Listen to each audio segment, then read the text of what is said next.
அஸ்ஸலாமு அலைக்கும் வரஹ்மத்துல்லாஹி வபரகாத்து. இன்னல் ஹம்துலில்லா, நிச்சயமாக புகழனைத்தும் அல்லாஹ் ஒருவனுக்கே உரித்தாகட்டுமாக. நஹ்மதுஹு வனஸ்தஈனுஹு, அவனையே புகழ்கிறோம், அவனிடத்திலே உதவி கோருகிறோம். வனஸ்தக்ஃபிருஹு வனுமினு பிஹி வனதவக்கலு அலைஹ், அவனிடத்திலே பாவமன்னிப்பு கோருகிறோம், அவனையே நம்பிக்கை கொண்டுள்ளோம், அவன் மீதே முழுமையாக சார்ந்துள்ளோம். வனஊது பில்லாஹி மின் ஷுரூரி அன்ஃபுசினா, நம்முடைய உள்ளங்கள் ஏவக்கூடிய தீங்குகளை விட்டு அல்லாஹ்விடத்திலே பாதுகாவல் தேடியவர்களாக.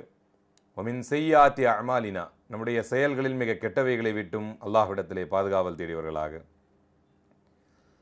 மை யஹ்திஹில்லாஹு ஃபலா முதில்லலா, யாருக்கு அல்லாஹ் நேர்வழியை காட்டினானோ அவரை வழிகெடுப்பவர் யாரும் இல்லை.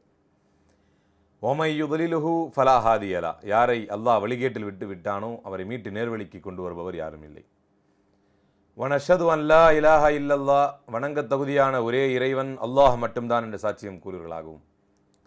வனஷது அன்ன முஹம்மதன் அப்துஹு வரசூலுஹு, பின்பற்ற தகுதியான ஒரே முன்மாதிரி அல்லாஹுவின் தூதர், அல்லாஹுவின் அடியார் முஹம்மதுர் ரசூலுல்லாஹி ஸல்லல்லாஹு அலைஹி வஸல்லம் அவர்கள் மட்டும்தான் என்று சாட்சியம் கூறுவர்களாகவும். قال تعالى في القرآن الكريم: أعوذ بالله من الشيطان الرجيم. يا أيها الناس اتقوا ربكم الذي خلقكم من نفس واحدة وخلق منها زوجها وبث منهما رجالا كثيرا ونساء واتقوا الله الذي تساءلون به والأرحام إن الله كان عليكم رقيبا. ஒரே ஆன்மாவிலிருந்து உலக மக்கள் அனைவரையும் படைத்த அல்லாஹ் ஒருவனையே அஞ்சுங்கள் என்று உங்களுக்கும் எனக்கும் உபதேசித்தவனாக. قال நபியுனா ஸல்லல்லாஹு அலைஹி வஸல்லம்: இன்ன அஸ்தகல் ஹதீஸி கிதாபுல்லாஹ், வார்த்தைகளில் மிக உண்மையான வார்த்தை அல்லாஹுடைய வேதம் திருமறை குர்ஆன். வ கைரல் ஹதி ஹதியு முஹம்மதின் ஸல்லல்லாஹு அலைஹி வஸல்லம், வழிமுறைகளில் மிகச்சிறந்தது அல்லாஹுடைய தூதர் ஸல்லல்லாஹு அலைஹி வஸல்லம் அவர்களுடைய வழிமுறை. ஷர்ருல் உமூரி முஹதஸாத்துஹா, செயல்முறைகளில் மிக கெட்டது மார்க்கத்தில் புதிதாக உருவாக்கப்படக்கூடியவை. இன்ன குல்ல முஹதஸத்தின் பிதஆ, மார்க்கத்தில் புதிதாக உருவாக்கப்படக்கூடிய ஒன்றும் பிதஅத். வகுல்ல பிதஅத்தின் தலாலா, ஒவ்வொரு பிதஅத்தும் வழிகேடு. வகுல்ல தலாலத்தின் ஃபின்னார், ஒவ்வொரு வழிகேடும் நம்மை நரகத்தின் பால் கொண்டு சேர்க்கும் என்று அல்லாஹுடைய தூதர் ஸல்லல்லாஹு அலைஹி வஸல்லம் அவர்கள் தனது ஒவ்வொரு உரையினை ஆரம்பிக்கும் பொழுதும் எதை சொல்லி ஆரம்பிப்பார்களோ அதையே நானும் சொல்லி இறை தூதரின் பாதையில் எனது உரையினை ஆரம்பம் செய்கின்றேன். அன்பிற்கினிய இஸ்லாமிய சகோதர சகோதரிகளே, மறுமையை நம்பி வாழக்கூடிய ஒரு மூமின், மறுமைதான் தன்னுடைய வாழ்க்கையின் இலக்கு என்று நினைத்து வாழக்கூடிய ஒரு மூமின், மறுமைக்காக தன்னுடைய இம்மையை ஒரு சோதனை களமாக ஆக்கி வைத்து மறுமையை எதிர்நோக்கி வாழக்கூடிய ஒரு மூமின், இந்த உலகில் வாழும் பொழுது பணிவு மிக்கவனாக, எளிமையானவனாக, ஒரு தன்மையான ஒரு வாழ்க்கையை அவன் இந்த உலகத்திலே வாழ்வான். அல்லாஹுடைய தூதர் ஸல்லல்லாஹு அலைஹி வஸல்லம் அவர்கள் தன்னுடைய வாழ்நாள் முழுக்க பணிவை, எளிமையை தன்னுடைய சொத்தாக வைத்து வாழ்ந்து வந்தார்கள். அல்லாஹுடைய தூதர் ஸல்லல்லாஹு அலைஹி வஸல்லம் அவர்கள் அவர்களுடைய வாழ்நாள் முழுக்க, அவர்களுடைய வாழ்க்கை முழுக்க ஒருவர் ஆராய்ந்து பார்த்தால் எந்த இடத்திலும் ஆணவம் கொண்டு பேசாதவர்களாக, எந்த இடத்திலும் தன்னை பற்றி பெருமை அடிக்காதவர்களாக, எந்த இடத்திலும் தன்னை மக்கள் புகழ வேண்டும் என்ற அற்ப எண்ணம் கொண்டவராக இல்லாமல், தன்னை மக்கள் எப்போதும் தலைமீது வைத்து கொண்டாட வேண்டும் என்ற எண்ணம் கொண்டவராக இல்லாமல், தன்னுடைய வாழ்க்கை முழுக்க எளிமையின் சிகரமாக, ஒரு பணிவின் பண்பாளராக அல்லாஹுடைய தூதர் ஸல்லல்லாஹு அலைஹி வஸல்லம் அவர்கள் தன்னுடைய வாழ்க்கையை வாழ்ந்து வந்தார்கள். அப்படித்தான் மறுமையை எதிர்நோக்கி வாழக்கூடிய ஒவ்வொரு முஃமினும் தன்னுடைய வாழ்க்கையை அமைத்து கொள்ள வேண்டும் என்பதை ரசூலுல்லாஹி ஸல்லல்லாஹு அலைஹி வஸல்லம் உடைய வாழ்க்கையில் இருந்து நாம் பார்த்து தெரிந்து கொள்ளலாம். ஆனால் மறுமையை நம்பி வாழக்கூடிய ஒரு முஃமின் இந்த அற்ப மண்ணை நம்பாமல் மறுமை என்ற உயர் இலக்கை நோக்கி நகரக்கூடிய ஒரு முஃமின், இன்றைக்கு தன்னையும் மூமின் என்று சொல்லக்கூடிய எத்தனையோ முஸ்லிம்கள் இந்த உலகிலே பேருக்காகவும் புகழுக்காகவும் தான் பாராட்டப்பட வேண்டும் என்பதற்காகவும் தன்னை பற்றியே எப்போதும் எல்லோரும் பேசிக்கொண்டிருக்க வேண்டும் என்ற எண்ணம் கொண்டவர்களாகவும், எளிமைக்கு எதிரானவர்களாகவும், பணிவென்ற பண்பு இல்லாதவர்களாகவுமே இன்றைக்கு பல மூமின்கள் வாழ்ந்து வருவதை பார்க்கிறோம். தன்னையும் மூமின்கள் என்று நினைத்து கொண்டு மூமின்கள் என்று நாம் அவர்களை உறுதியிட்டு சொல்ல முடியாது. தன்னை மூமின் என்று நினைத்துக் கொள்ளக்கூடிய மக்களில் பல பேருக்கு பணிவு இல்லை என்று சொன்னால், மூமின்களாக வாழ வேண்டும், மறுமையை எதிர்நோக்கி வாழ வேண்டும் என்று நினைக்கக்கூடிய பல பேருடைய வாழ்க்கையில் எளிமை இல்லை என்று சொன்னால், ஒரு சின்ன உதாரணம் ரசூலுல்லாஹி ஸல்லல்லாஹு அலைஹி வஸல்லம் அவருடைய வாழ்க்கையிலிருந்து. நபி ஸல்லல்லாஹு அலைஹி வஸல்லம் அவர்கள் மதீனாவிற்கு முதன்முறையாக ஹிஜ்ரத் செய்து மதீனாவிற்கு வந்த பொழுது அங்கு வாழ்ந்திருந்த மக்கள் பேரித்தம்பழத்தை, கிராஸ் பாலினேஷன், ஒட்டு போட்டு வைக்கக்கூடிய பேரித்தம்பழத்தை விவசாயம் செய்து வந்தார்கள். அப்போ அதை பார்த்த நபி ஸல்லல்லாஹு அலைஹி வஸல்லம் அவர்கள் இது அவ்வளவு சரியா படலையே என்பது போன்று தன்னுடைய ஒரு விருப்பமற்ற ஒரு கருத்தை வெளியிட்டார்கள். எனக்கு அவ்வளோ சரியா படலையே என்பது போன்று அதை தெரிவித்தார். இதை கேட்ட சஹாபாக்கள் உடனே அந்த ஒட்டு பேரித்தம்பழம் செய்யக்கூடிய ஒரு விவசாய முறையை கைவிட்டு விட்டார்கள். அதற்கு பின்னால் மகசூல் குறைந்து போகிறது, ஹார்வெஸ்ட் குறைந்து போகிறது. என்ன ஆனதென்றே புரியவில்லை.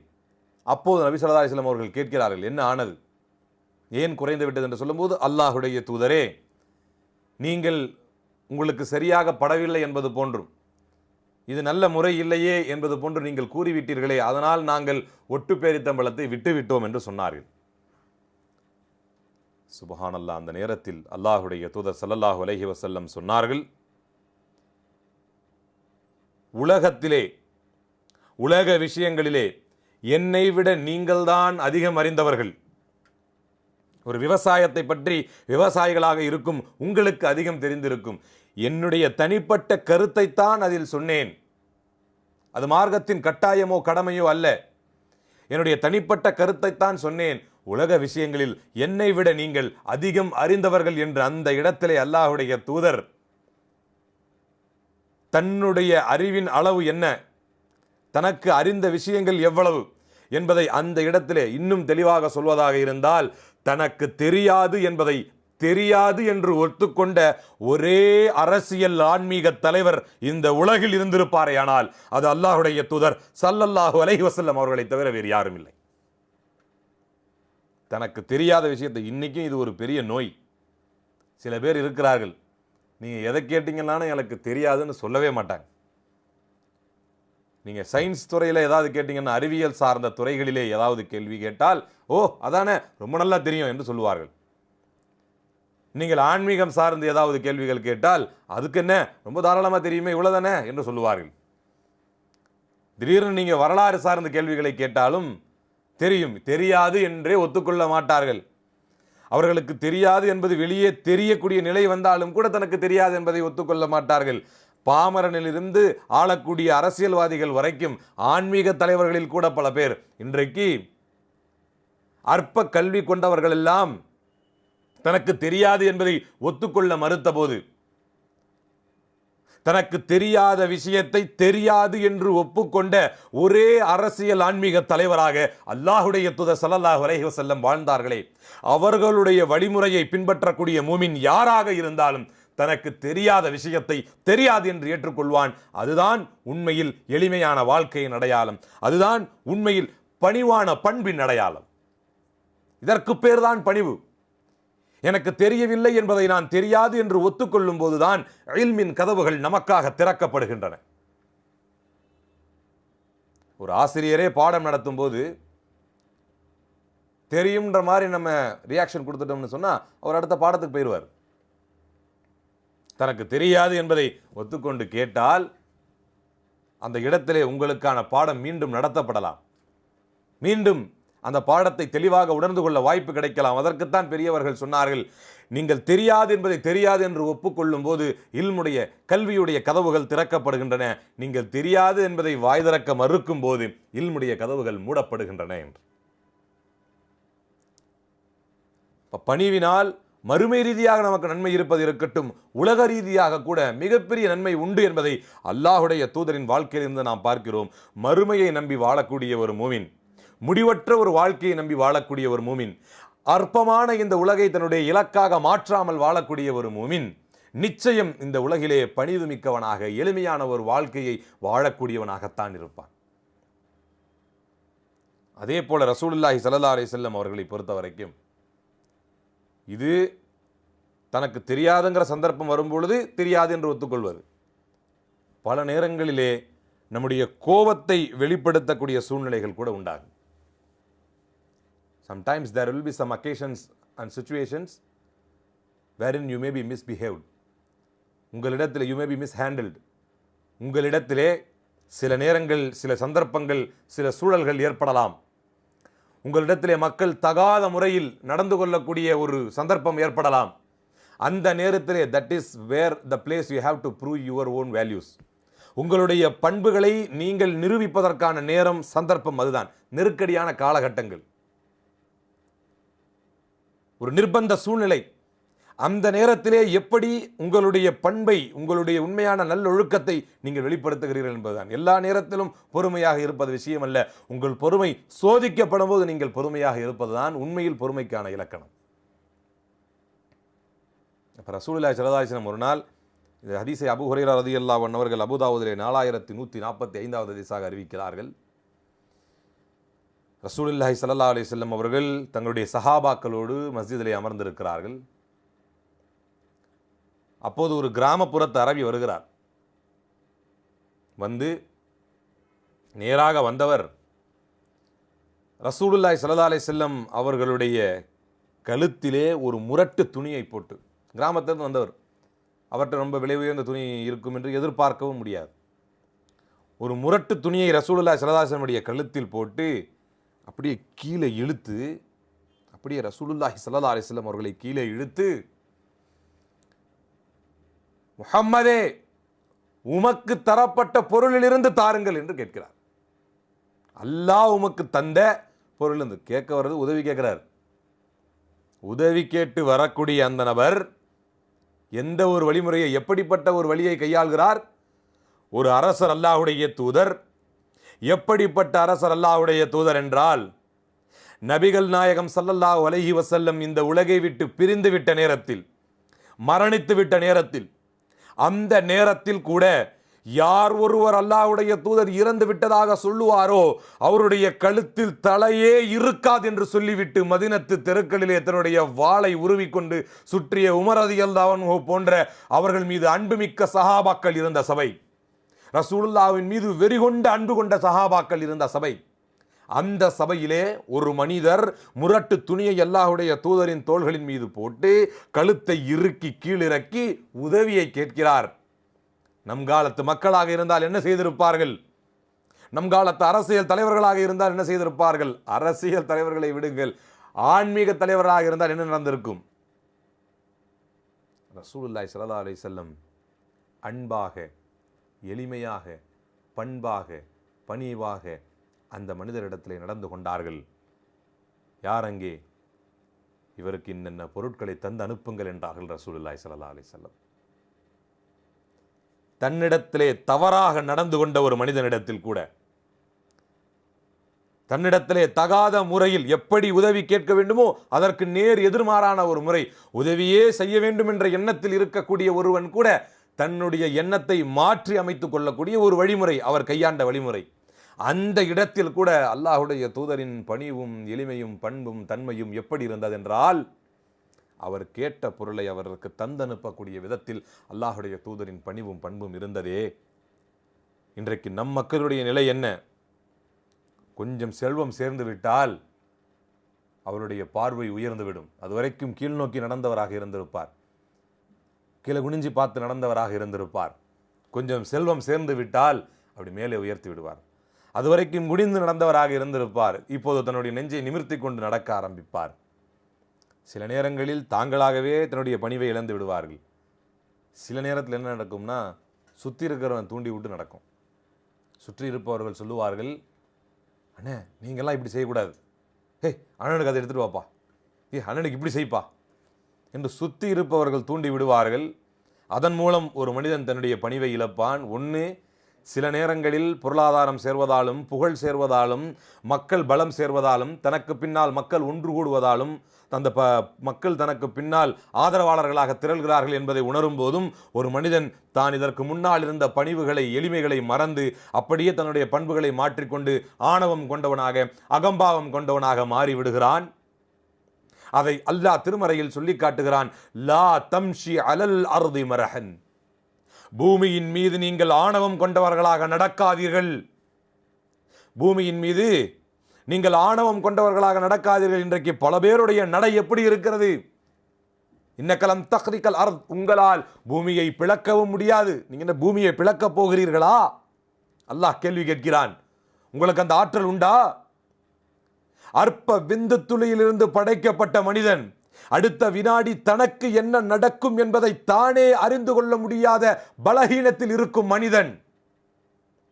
ஒரே ஒரு நரம்பை அல்லாஹ் இழுத்து விட்டால் கை கால்கள் முறுக்கி கொண்டு போய் எவ்வளவு பலம் மிக்க உடல் கொண்டவனாக இருந்தாலும் பலகீனமானவனாக போய் தன்னுடைய செயலை தானே செய்து கொள்ள முடியாத ஒரு இயலாமைக்கு தள்ளப்படக்கூடிய அற்பமான ஒரு மனிதன், பலகீனமாகத்தான் மனிதன் படைக்கப்பட்டிருக்கிறான். ஹுலிகல் இன்சானு தஈஃபா, மனிதன் பலகீனமாகத்தான் படைக்கப்பட்டிருக்கிறான் என்று அல்லாஹ்வே சாட்சி பகர்கிறான். அப்படி பலகீனமாக படைக்கப்பட்ட மனிதனுக்கு அவனுடைய வாழ்க்கையிலே எவ்வளவு ஆணவம், எவ்வளவு தலைகணம், எவ்வளவு கர்வம்.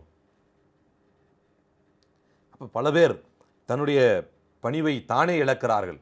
தனக்கு சேரும் பொழுது தான் பெரிய ஆளாகிவிட்டதாக தானே நினைத்துக் கொள்கிறார்கள். ஒரு சில பேருக்கு கூட இருக்கிறவன் தூக்கி விடுறான். அவரே நடந்து செல்லக்கூடிய பண்பாளராக இருந்தாலும், அண்ணே நீங்கள் நடந்து போகலாமா, தலைவரே நீங்கள் நடந்து போகலாமா, நீங்கள் காரில் தான் போகணும், நீங்கள் காரில் உட்காந்து நீங்கள் முன்னா தான் உட்காந்து போகணும் என்று அவனே பணிவு கொண்டவனாக இருந்தால் கூட அவனுடைய பணிவை அவன் இழப்பதற்காக, அவனுடைய பணிவை அவன் இழந்து விடக்கூடிய வகையிலே அவனை உசுப்பேற்றி விடுகிறார்கள். அவன் தன்னுடைய எளிமையையும் பண்பையும் மறந்துவிட்ட ஒரு ஆணவம் கொண்டவனாக மாறிவிடுகிறான். ஆனால் ரசூலுல்லாஹி ஸல்லல்லாஹு அலைஹி வஸல்லம் தனக்கு தெரியாது என்பதை தெரியாது என்று ஏற்றுக்கொண்டார்கள். தன்னிடத்திலே தவறாக நடந்தவரிடத்தில் கூட அல்லாஹுடைய தூதர் அன்பை காட்டினார்கள். அவர்களுக்கு எப்படி நடந்து கொள்ள வேண்டும் என்ற வழிமுறையை சொன்னார்கள். ஒரு கிராமப்புறத்து அரபி அல்லாஹுடைய தூதனின் பள்ளிவாசலுக்கு வந்து அந்த இடத்திலே சிறுநீர் கழித்து விடுகிறார். மக்கள் எல்லாம் ஒன்று சேர்ந்தவரை விரட்ட நினைக்கும் போது மனிதனுடைய பண்பை அழகாக உணர்ந்திருந்த அல்லாஹுடைய தூதர் ஸல்லல்லாஹு அலைஹி வஸல்லம் அவர்கள் அவரை விரட்டாதீர்கள் என்று சொல்லிவிட்டு அவர் முழுமையாக தன்னுடைய சிறுநீரை கழித்து விட்ட பிறகு அவரை அழைத்து அல்லாஹுடைய தூதர் அழகாக உபதேசம் செய்தார்கள். பள்ளி வாசல்களிலே சிறுநீர் கழிக்கக்கூடாது சகோதரா என்று அல்லாஹுடைய தூதர் அருமையான முறையிலே அந்த மனிதருக்கு உபதேசம் செய்தார்களே, இதுதான் அல்லாஹுடைய தூதரின் பண்பு. ஹஜ் நேரங்களிலே அப்பாஸ் ரலியல்லாஹு அன்ஹுடைய குடும்பத்திற்குத்தான் ஹாஜிகளுக்கு தண்ணீர் கொடுக்கும் பொறுப்பு தரப்பட்டிருந்தது. ரசூலுல்லாஹி ஸல்லல்லாஹு அலைஹி வஸல்லம் அவர்கள் அப்படியே சுத்தி இன்ஸ்பெக்ஷன் போல வந்தார்கள். என்ன நடந்து கொண்டிருப்பது என்பதை அப்படியே பார்த்து கொண்டு வருவது போலவே வந்தார்கள். அந்த இடத்தில் அப்பாஸ் ரலியல்லாஹு அன்ஹு அவர்கள் ஹாஜிகளுக்கு அவருடைய குடும்பம் தான் தண்ணீர் கொடுக்கும் பொறுப்பு, ஜம்சம் நீர் அப்படி கைகள் அள்ளி அள்ளி கொடுக்குறாங்க. இன்றைக்கி தான் பைப்பெல்லாம் போட்டு பெரிய ஏற்பாடுகள் நடந்திருக்கிறது. அன்றைய காலத்தில் அதெல்லாம் இல்லை. இப்படி கைகளை அந்த உள்ளேருந்து தூக்கிட்டு வந்து வச்சு அந்த தண்ணியைத்தான் அள்ளி கொடுப்பார்கள். ரசூலுல்லாஹி ஸல்லல்லாஹு அலைஹி வஸல்லம் அவர்கள் வந்து நின்று எனக்கும் கொஞ்சம் தண்ணீர் தாருங்கள் என்று கேட்டார்கள். அப்போது அப்பாஸ் ரலியல்லாஹு அன்ஹு அவர்கள் தன்னுடைய மகனாரிடத்திலே சென்று தாயாரிடத்திலே அல்லாஹ்வுடைய தூதருக்கு தண்ணீர் கொண்டு வா என்றார்கள். அம்மா கிட்ட போய் ரசூலுல்லாஹி ஸல்லல்லாஹு அலைஹி வஸல்லம் வந்திருக்கிறார்கள், அவர்களுக்கு தண்ணீர் கொண்டு வா என்றார்கள். அல்லாஹ்வுடைய தூதர் ஸல்லல்லாஹு அலைஹி வஸல்லம் பதிலளித்தார்கள், மக்களுக்கு நீங்கள் எதிலிருந்து தண்ணீர் கொடுக்கிறீர்களோ, பொதுமக்களுக்கு எதிலிருந்து நீங்கள் தண்ணீர் கொடுக்கிறீர்களோ அதிலிருந்தே எனக்கும் தாருங்கள், உங்களுடைய கைகளிலிருந்தே அள்ளி கொடுங்கள், எனக்கென்று தனி உபசரணைகள் வேண்டாம். I don't need special treatments. எனக்கென்று தனி உபசரணைகள் வேண்டாம். நான் இந்த மக்களை ஆட்சி செய்யக்கூடிய நபராக இருக்கலாம், எனக்கென்று தனி உபசரிப்புகள் தேவையில்லை.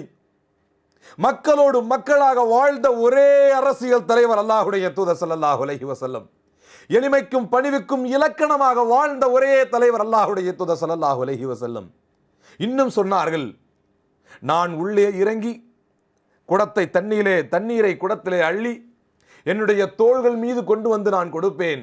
நீங்கள் எல்லாம் நான் வருவதனால் நகர்ந்து விடுவீர்கள் என்று நான் பயப்படவில்லை என்றால், நீங்கள் எல்லாம் நான் களத்தில் இறங்குவதனால் அல்லாஹ்வுடைய தூதரே வந்து விட்டார்கள் என்று நினைத்து நீங்கள் எல்லாம் நகர்ந்து விடுவீர்கள் என்று நான் பயப்படவில்லை என்றால், நானே இறங்கி இந்த தண்ணீரை அள்ளி என்னுடைய தோளின் மீது வைத்து உங்களுக்கெல்லாம் தண்ணீர் கொடுக்க வேண்டும் என்று என்னுடைய உள்ளம் நாடுகிறது என்றார்கள் அல்லாஹ்வுடைய தூதர்.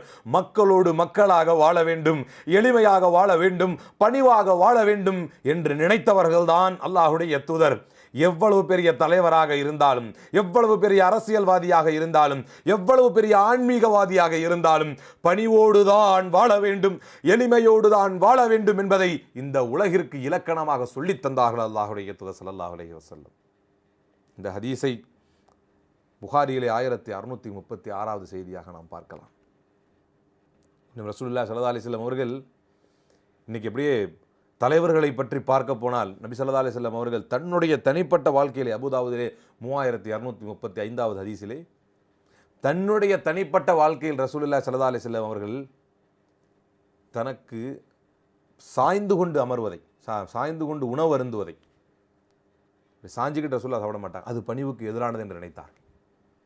சாஞ்சிக்கிட்டே சாப்பிட்றது அது அவ்வளோ பணிவாக இருக்காது, ஒரு திமிரின் அடையாளமாக இருக்கும் என்று நினைத்த அல்லாஹ்வுடைய தூதர் ஸல்லல்லாஹு அலைஹி வஸல்லம் அவர்கள் சாய்ந்து கொண்டு சாப்பிடுவதை அல்லாஹ்வுடைய தூதர் வெறுத்தார்கள். அதே போல தனக்கு முன்னும் பின்னும் மக்கள் நடந்து செல்வதை, எப்படி எஸ்காட் மாதிரி பாதுகாப்புக்கு வர்ற மாதிரி தனக்கு முன்னும் பின்னும் மக்கள் நடந்து செல்வதை இன்னைக்கு பார்க்குறோம் இல்லையா? தலைவர் வரார், தள்ளுங்க தள்ளுங்க என்று மக்கள் ஒரு மிகப்பெரிய பில்டப்பை காட்டி வருகிறார்களே, அல்லது அப்படிப்பட்ட பில்டப் தனக்கு நடக்க வேண்டும் என்று நினைக்கிறார்களே, அப்படிப்பட்ட மக்களுக்கு உணர்த்துவதைப் போல, அப்படிப்பட்ட மக்களுக்கு வழிகாட்டுதல் தருவதைப் போல ரசூலுல்லாஹி ஸல்லல்லாஹு அலைஹி வஸல்லம் அவர்கள் தனக்கு முன்னும் பின்னும் மக்கள் நடப்பதை விரும்ப மாட்டார்கள். தான் சாய்ந்து கொண்டு உணவு அருந்துவதை அல்லாஹ்வுடைய தூதர் ஏற்றுக்கொள்ள மாட்டார்கள். அது உணவு அருந்துவதாக இருக்கட்டும், தன்னுடைய தனிப்பட்ட வாழ்க்கையில் உணவு அருந்துவதாக இருக்கட்டும், சாய்ந்து கொண்டு உணவு அருந்துவது திமிரு அடையாளம் என்று ரசூலுல்லாஹி ஸல்லல்லாஹு அலைஹி வஸல்லம் நினைத்தார்கள். தனக்கு முன்னும் பின்னும் மக்கள் நடப்பது கிபிரின் அடையாளம் என்று அல்லாஹ்வுடைய தூதர் நினைத்தார்கள். அப்படி நடக்கும் பொழுது என்ன ஆகும்?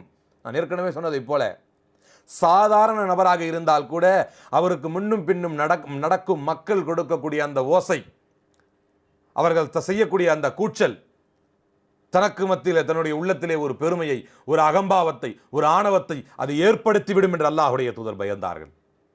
அதற்குத்தான் தான் அப்படி ஒரு வாழ்க்கையை வாழ்ந்தார்கள்.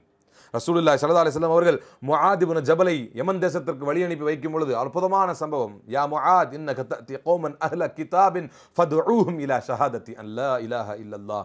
முஆத் இப்னு ஜபலுக்கு அல்லாஹ்வுடைய தூதர் யமன் தேசத்திற்கு அனுப்பி வைத்தபோது, ரலியல்லாஹு அன்ஹு அவர்களை யமன் தேசத்திற்கு அனுப்பி வைத்தபோது, கவர்னராக நியமித்து யமன் தேசத்திற்கு அனுப்பி வைக்கும்போது ரசூலுல்லாஹி ஸல்லல்லாஹு அலைஹி வஸல்லம் உபதேசம் செய்து கொண்டே சென்றார்கள். நீங்கள் செல்லக்கூடிய இடம் கிறிஸ்தவர்களும் யூதர்களும் இருக்கக்கூடிய இடம். அவர்களிடத்திலே நீங்கள் அற்புதமான அருமையான முறையிலே இந்த இஸ்லாத்தை எடுத்து சொல்லுங்கள். இறைவன் அல்லாஹ் மட்டும்தான் இருக்கிறான் என்று சொல்லுங்கள். அவர்கள் அதை ஏற்றுக்கொண்டால் அவர்களுக்கு தொழுகையை பற்றி சொல்லுங்கள்.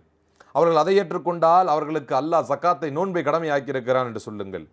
அதையும் ஏற்றுக்கொண்டால் ஜக்காத்தை பற்றி சொல்லுங்கள். அதையும் ஏற்றுக்கொண்டால் ஹஜ்ஜை பற்றி சொல்லுங்கள் என்று உபதேசம் செய்தார்கள். ஆனால் அதை எப்படி செய்தார்கள் தெரியுமா? முஆத் இப்னு ஜபல் தன்னுடைய பயணப் பொருளின் மீது, குதிரையோ ஒட்டகமோ, அதன் மீது அவர் அமர்ந்திருக்கிறார். ரசூலுல்லாஹி ஸல்லல்லாஹு அலைஹி வஸல்லம் கீழே நின்று கொண்டு அவருக்கு உபதேசம் செய்து கொண்டு மதீனாவுடைய எல்லை வரை, சுப்ஹானல்லாஹ், மதீனாவுடைய எல்லை வரை, அல்லாஹு அக்பர், மதீனாவுடைய எல்லை வரை தனக்கு கீழிருக்கும் ஒரு நபர், this is the way how you have to react with your subordinates. உங்களுக்கு கீழ் இருக்கக்கூடிய மக்களிடத்திலே நீங்கள் எப்படி நடந்து கொள்ள வேண்டும். இன்றைக்கு பல பேர், நான் பெரிய ஆளாகிவிட்டேன், எனக்கு கீழ் இருப்பவரிடத்திலே நான் எப்படி போய் கேட்பது, நான் எப்படி அவரிடத்திலே இறங்கி செல்வது, நான் நிற்க அவர்கள் அமர்ந்திருப்பதா, இப்படியெல்லாம் கேள்வி எழுப்புகிறார்கள். ரசூலுல்லாஹி ஸல்லல்லாஹு அலைஹி வஸல்லம் அவர்கள் தான் வரும் பொழுது தனக்காக மக்கள் எழுந்து நிற்பதை அல்லாஹ்வுடைய தூதர் தடை செய்தார்கள். தான் வரும் பொழுது தனக்காக மக்கள் எழுந்து நிற்பதை ரசூலுல்லாஹி ஸல்லல்லாஹு அலைஹி வஸல்லம் தடை செய்தார்கள். அது ஒரு மனிதனுக்கு பெருமையை தந்துவிடலாம் என்று நினைத்தார்கள். முஆத் இப்னு ஜபல் ரலியல்லாஹு அன்ஹு அவர்களை வழி அனுப்பும் போது அவர்களுடைய ஒட்டகத்தின் கூடவே ரசூலுல்லாஹி ஸல்லல்லாஹு அலைஹி வஸல்லம் நடந்தே சென்று மதீனாவுடைய எல்லை வரைக்கும் சென்று அவர்களை வழி அனுப்பி வந்தார்கள். தனக்கு கீழ் இருக்கும் ஒரு சபார்டினேட், தனக்கு கீழ் நபிகள் நாயகம் ஸல்லல்லாஹு அலைஹி வஸல்லம் ஆட்சி தலைவர் என்றால் அங்கு இருந்தவர் அவருக்கு கீழ் வேலை செய்த ஒரு கவர்னர், அவரை அவருடைய பயணப் பொருளின் மீது அமர வைத்து விட்டு அந்த ஊருடைய எல்லை வரைக்கும் ரசூலுல்லாஹி ஸல்லல்லாஹு அலைஹி வஸல்லம் நடந்தே வழி அனுப்பி வந்தார்கள் என்பதை அல்லாஹ்வுடைய தூதரின் வாழ்க்கையில் இருந்து காண முடிகிறது. சஹாபி அறிவித்து காட்டுகிறார்கள். அனஸ் பின் மாலிக் ரலியல்லாஹு அன்ஹு அவர்கள் சொன்னார்கள், புகாரியிலே 380வதாக வரக்கூடிய செய்தி, என்னுடைய பாட்டியார் முலைக்கா ரலியல்லாஹு அன்ஹா அவர்கள் தன்னுடைய வீட்டிலே ஒரு குறிப்பிட்ட இடத்தை தொழுமிடமாக மாற்றிக்கொள்வதற்காக, தொழுவதற்கான முசல்லாவாக தொழக்கூடிய இடமாக மாற்றிக்கொள்வதற்காக ரசூலுல்லாஹி ஸல்லல்லாஹு அலைஹி வஸல்லம் அவர்களுக்கு விருந்து வைத்து அழைத்தார்கள். நபிகள் நாயகம் ஸல்லல்லாஹு அலைஹி வஸல்லம் சென்றார்கள்.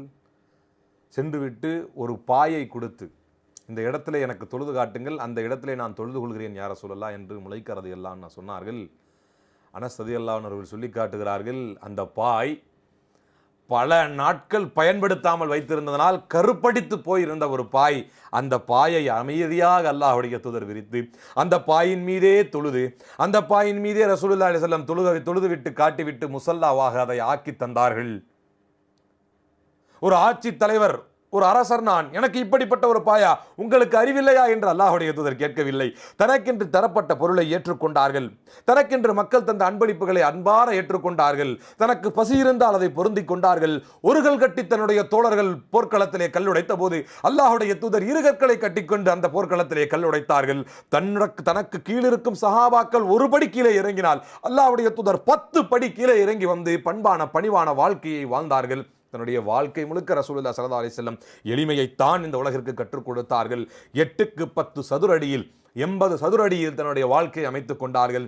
இந்த உலகில் சாதாரண தொண்டன் கூட 80 சதுர அடியில் தன்னுடைய வாழ்க்கையை அமைத்துக் கொள்ள மாட்டான். ஆனால் வெறும் 10க்கு 80 சதுர அடி கொண்ட 10க்கு 8 மொத்தம் 80 சதுர அடி கொண்ட ஒரு இடத்திலே தன்னுடைய வாழ்க்கையை அமைத்துக் கொண்டார்கள்.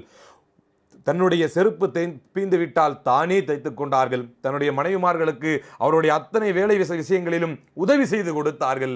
ஒரு மரணிக்கும் பொழுது ஒரு யூதனிடத்திலே அடமானம் வைத்த கேடயத்தை கூட மீட்க முடியாத ஏழ்மையிலே மரணித்தார்கள். அடமானம்னா சேட்டு கடையில் வைக்கிறது கிடையாது, வட்டி இல்லாத ஒரு பொருளுக்கு ஜாமீனாக தர்றது. அப்படி கொடுத்த பொருளை கூட மீட்க முடியாத ஏழ்மையிலேயே இந்த உலகை விட்டு பிரிந்த எளிமையின் சிகரம்தான், அந்த எளிமையின் பண்பாளர் தான், அந்த பணிவின் பண்பாளர் தான் அல்லாஹ்வுடைய தூதர்.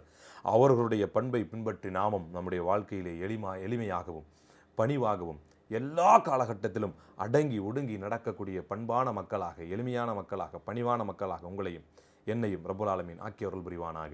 வ ஆகிரு தஅவானா அல்ஹம்துலில்லாஹி ரப்பில் ஆலமீன். அஸ்ஸலாமு அலைக்கும் வரஹ்மத்துல்லாஹி வபரகாத்துஹு.